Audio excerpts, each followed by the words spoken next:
बिस्मिल्लाहिर्रहमानिर्रहीम। Dear student, अस्सलाम वालेकुम। 4.1 एक्सरसाइज का क्वेश्चन नंबर 2 है जी, फैक्टराइज। स्टूडेंट, जब ये वर्ड आ जाता है ना फैक्टराइज, ठीक है, यानी तहज़ीक करें उर्दू में अगर हम कहें तो इसके बाद आप जो है वो बहुत सारे जो स्टेप हैं वो ले सकते हैं। जैसे कि कामन अगर बनता है तो कामन कर लें, कोई फार्मूला है, ठीक है, यूज़ होता है फार्मूला यूज़ करें। इसके अलावा कोई जो है वो फैक्टर यानी जोड़े जो बनते हैं, तो अगर वो जोड़े बन रहे हो तो उनके लिहाज से हमने सॉल्व करना होता है। तो काफ़ी एक ना वसी फील्ड हो जाती है, तो इसलिए इससे परेशान नहीं होना। तो देखिए, पहले क्वेश्चन में हमने जो अभी क्वेश्चन नंबर 1 किया, जो पिछले लेक्चर में हमने क्वेश्चन नंबर 1 किया, उसमें हमने कामन को पढ़ा। तो देखिए, इसमें कामन होता है तो हम कामन कर लेंगे। 5 इसमें जो है वो डिवाइड होता है दोनों पर, तो 5 को कामन करें, अंदर x रह जाएगा प्लस, और 5 को 3 से करें तो 15 हो जाएगा। ठीक है, 5 3 पर 15। तो इस तरीके से तो क्वेश्चन यहाँ भी क्लोज होता है। इसका पार्ट नंबर 2 देखते हैं जी। स्टूडेंट, इसका पार्ट नंबर 2 है जी, x² + 4x + 3। अब देखें, अब इसमें जो है वो कामन वगैरह जो है को नहीं हो रहा, ठीक है, तो हम इसको फैक्टराइज करेंगे, यानी इसके जो जोड़े होते हैं उर्दू में जिसे कहते हैं, वो उस कंसेप्ट की तरफ चलेंगे। अब उसका तरीका क्या है, ये ना अक्सर स्टूडेंट को ना ये तरीका कंफ्यूज करता है, ठीक है, लेकिन अगर समझ आ जाए तो समझ लें अलजबरा जो है वो आपका काफ़ी हद तक जो है वो सॉल्व हो गया है। ठीक है, चलिए स्टूडेंट, हम इसको सॉल्व करते हैं और साथ साथ इसका जो बेसिक कंसेप्ट है वो मैं समझाता जाता हूँ। तो सबसे पहले हम ये करेंगे कि जो पहली और आखिरी वैल्यू है इनको करेंगे मल्टीप्लाई, ठीक है, यानी x² को मैं 3 से मल्टीप्लाई कर देता हूँ। तो देखिए, ये भी प्लस का है, ये भी प्लस का है, तो दोनों जब प्लस के होंगे तो प्लस प्लस तो प्लस ही आता है हमेशा। 3 को इससे मल्टीप्लाई करें, ये आएगा 3x², ठीक है, ये हमने ना ऐसे साइड पे लिख लेना है। तो इसके बाद इससे 2 फैक्टर करेंगे, ऐसे 2 लाइनें लगाएं, ठीक है। अब वो फैक्टर कैसे बनने हैं स्टूडेंट, ये कंसेप्ट बड़ा ज़रूरी है। तो हमने देखना क्या होता है, हमने ये देखना है कि 2 अदद ऐसे ढूंढें, ठीक है, जिनको मल्टीप्लाई करने से ये बन जाए और प्लस या माइनस करने से ये सेंटर वाला बन जाए। ठीक है, मल्टीप्लाई करने से ये अदद बन जाए जो ऊपर है टॉप पर, बिल्कुल साइन के लिहाज से, प्लस है तो प्लस की बने, पावर भी वही, सारा कुछ, और उसको आप प्लस या माइनस करें उन दोनों वैल्यूज़ को तो ये सेंटर वाला बन जाए। तो इसका तरीका क्या है जी, सबसे पहले आप ये देखें ऊपर क्या वैल्यू आई है। अगर तो ऊपर वैल्यू आ गई है प्लस की, ठीक है, तो फिर आपके पास जो नीचे 2 वैल्यूज़ आएंगी, या वो दोनों प्लस की आ जाएंगी या दोनों माइनस की आ जाएंगी। ठीक है जी, अब देखिए, मैंने या कहा है, यानी इसमें चांस है कि या तो दोनों प्लस की या फिर दोनों माइनस की। अब हमें कैसे पता चलेगा कि दोनों प्लस की रखनी है या दोनों माइनस की रखनी है, तो वो हम देखेंगे सेंटर में। अगर सेंटर वाली वैल्यू प्लस की है तो दोनों वैल्यू ही प्लस की आएंगी।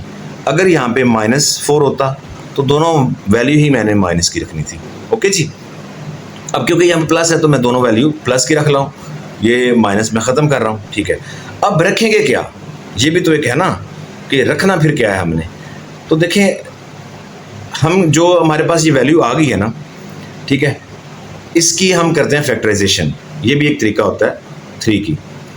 तो ये क्या बनेगा, 3 1 ज़र 3, तो हमारे पास ये फिर नीचे 1 1, यानी हमारे पास जो बन रहा है 3 और 1 बन रहा है। ठीक है, ये एक फैक्टर बन रहा है, तो इनको मल्टीप्लाई करें तो वाकई ये 3 बनता है। तो प्लस करें यानी 3 और 1 को, तो यानी मल्टीप्लाई करने से 3 बनेगा और ये प्लस करने से 4 बन जाता है। तो ये एक फैक्टराइजेशन का कंसेप्ट भी है।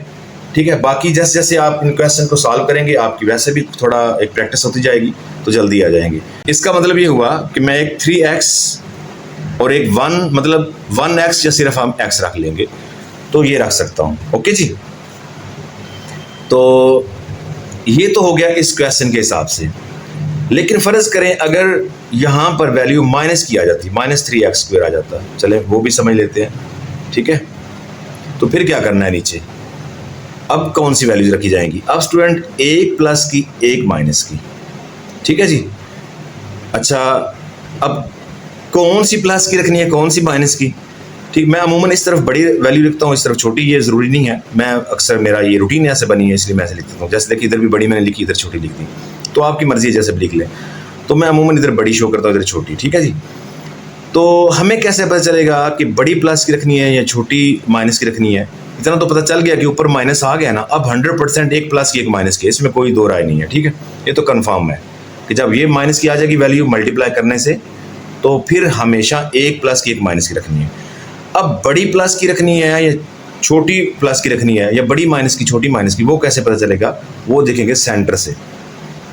अगर तो सेंटर की वैल्यू प्लस की है तो बड़ी फिर प्लस की रखेंगे, छोटी माइनस की रखेंगे, ठीक है जी। और अगर सेंटर में माइनस की है तो फिर बड़ी माइनस की छोटी प्लस की रखेंगे। ओके हो गया? उम्मीद है कि आपको ये समझ आ गई होगी। बाकी जैसे कोई क्वेश्चन माइनस वाला भी आएगा उस वक्त फिर से हम ये कर लेंगे। अब स्टूडेंट ये जो दो फैक्टर बन चुके हैं, इनको हम ये सेंटर वाले के जगह पर रिप्लेस करवाएंगे, यानी ये आएगा एक्स स्क्वायर, इसकी जगह पर ये 3x प्लस एक्स, क्योंकि इसको ऐड करने से यही तो बन रहा है ना, तो प्लस 3। अब हमारे पास बन गए हैं 4 टर्म्स, यानी 4 जो वैल्यूज हैं वो बन गई हैं। तो जब ये 4 टर्म्स बन जाएं तो फिर दो में से कॉमन करेंगे हम, पहले इस 2 में से फिर इस 2 में से। इन 2 में से कॉमन करें तो स्टूडेंट हमारे पास ये x और x ये वेरिएबल सेम है, तो x कॉमन होता है क्योंकि छोटी पावर ये x वाली है। तो ये x स्क्वायर था, एक x कॉमन हो जाए तो एक बच जाएगा, प्लस इसमें से एक ही x है वो कॉमन हो गया, पीछे सिर्फ 3 रह जाएगा, ठीक है। इसके अलावा आगे प्लस, इन दोनों में से देखें तो कॉमन होता ही कोई नहीं। जब ऐसी सिचुएशन बन जाए कि कोई भी कॉमन ना हो तो फिर हम वहाँ पे 1 कॉमन कर लेते हैं और अंदर वाली जो वो वैल्यू है उनमें कुछ भी चेंजिंग नहीं आती, वो सेम ही आ जाती हैं। और स्टूडेंट इन क्वेश्चन की पहचान है एक, कॉमन करने के बाद ये वाली वैल्यू बिल्कुल सेम आनी चाहिए, हर लिहाज से, पावर के लिहाज से या साइन के लिहाज से या कांस्टेंट जो भी है वेरिएबल, सब के लिहाज से बिल्कुल सेम एग्जैक्ट आनी चाहिए। अगर तो ये सेम आ जाए तो आपको क्वेश्चन ठीक है, अगर ये सेम ना आए तो समझ लीजिएगा यहाँ पे आपकी कोई गलती हो चुकी है। तो अब हम ये जो सेम है, ठीक है, अब क्योंकि यहाँ से यहाँ तक एक टर्म बन गया है और ये एक टर्म बन गया है, इन दोनों में टर्म में देखें तो ये वाला सेम पोर्शन है, ये कॉमन होता है। तो एज ए कॉमन इसको मैं x प्लस 3 लिख लेता हूँ और पीछे क्या बच गया, एक ये x, एक ये प्लस का 1, तो ये हमारे पास पीछे बच गया। तो इस तरीके से ये क्वेश्चन क्लोज हुआ, ठीक है। तो इसमें उम्मीद है कि आपको कुछ कंसेप्ट आ गया होगा। बाकी साथ साथ करते हैं इंशाल्लाह, सारे क्वेश्चन करेंगे और आपको उम्मीद है कि ये कंसेप्ट क्लियर हो जाएगा।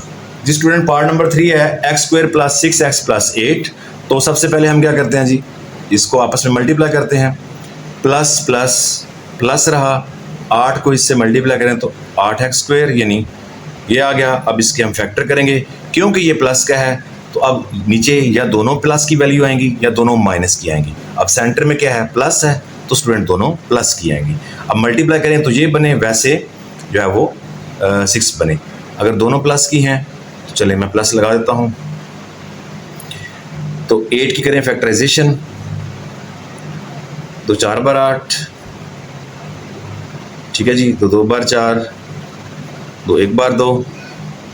तो स्टूडेंट हमें क्योंकि 2 वैल्यूज निकालनी है तो अभी ये तीनों को मल्टीप्लाई करें तो 8 बनता है। तो हम ऐसे करते हैं, इन दो को इकट्ठा करते हैं, इनको पहले मल्टीप्लाई करके लिख लें, 2 2 बार 4, पीछे ये रहता है 2, तो इस 4 को और 2 को पेयरिंग के तौर पे इस्तेमाल करते हैं, यानी 4 मल्टीप्लाई बाई 2 करें तो ये बनता है 8, और इन दोनों को अगर प्लस करें यानी प्लस 4 प्लस 2 तो ये 6 भी बनता है, यानी प्लस करने से ये बनना चाहिए था। तो हमारी कंडीशन पूरी है, लिहाजा हमारे पास जो फैक्टर आ रहे हैं वो 4 और 2 आ रहे हैं, ठीक है जी।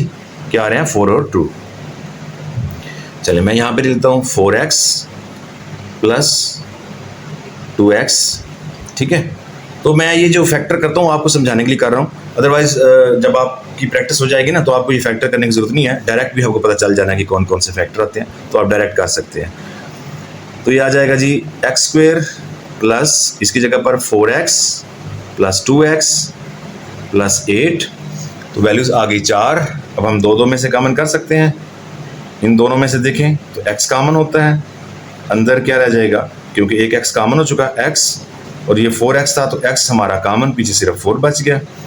इन दोनों में से देखें तो 2 डिवाइड होता है दोनों पर, जी बिल्कुल, 2 को कॉमन करें तो जब 2 पे डिवाइड होगा तो 1 बचेगा, साथ में x है तो x आ जाएगा, 2 को 8 पे डिवाइड करें तो 4 आ जाएगा।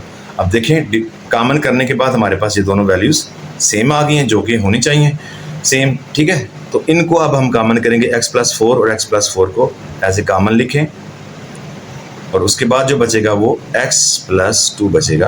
तो इस तरीके से हमारा ये क्वेश्चन भी कंप्लीट हुआ। अब हम पार्ट नंबर 4 इसका करते हैं जी। पार्ट नंबर 4 है, तो इसको अगर हम मल्टीप्लाई करें पहली और आखिरी रकम को, तो प्लस प्लस प्लस 4 1 टाइम 4 यानी 4x² ही आ जाएगा। अब इसके फैक्टर करें, मल्टीप्लाई करने से ये बने, वैसे ये बने, तो इसकी तजदीद स्टूडेंट्स आप चाहें तो कर लें, अदरवाइज दो दो इसके आने हैं फैक्टर। तो 2 2 are 4, 2 1 are 2। तो देखें 2 × 2 ये 4 बनता है, और 2 + 2 ये भी 4 बनता है, क्योंकि सेंटर में प्लस है तो प्लस की दोनों वैल्यूज आएंगी। ये 2x प्लस का, ये भी प्लस 2x। ओके जी, चलें जी, हमारे पास फैक्टर ये आ गए x² 2x + 2x + 4, तो 4 वैल्यूज हो गई। अब इन दो में से कॉमन करें तो x आएगा, अंदर x + 2 रह जाएगा। इनमें से कॉमन करें तो 2 होता है कॉमन, क्योंकि दोनों पे डिवाइड हो रहा है, तो अंदर क्या रह जाएगा, x + 4 पे 2 डिवाइड करें तो 2 आता है। अब ये सेम आ गया, x + 2 एज ए कॉमन, और ये जो बच रहा है ये भी x + 2 बच रहा है। तो स्टूडेंट यहाँ तो आप यहाँ तक भी इसको रोक सकते हैं, अगर मज़ीद इसको मल्टीप्लाई करके यानी x + 2 का होल स्क्वायर भी आप बना सकते हैं, ठीक है। या तो ये आप यहाँ तक भी काफ़ी है, ये भी आप कर सकते हैं, आपकी मर्जी है। ओके जी, तो इस तरीके से क्वेश्चन नंबर 2 कंप्लीट होता है। क्वेश्चन नंबर 3 की तरफ चलते हैं, जो कि सेम ऐसे ही है, उसमें भी हमने फैक्टराइज ही करना है।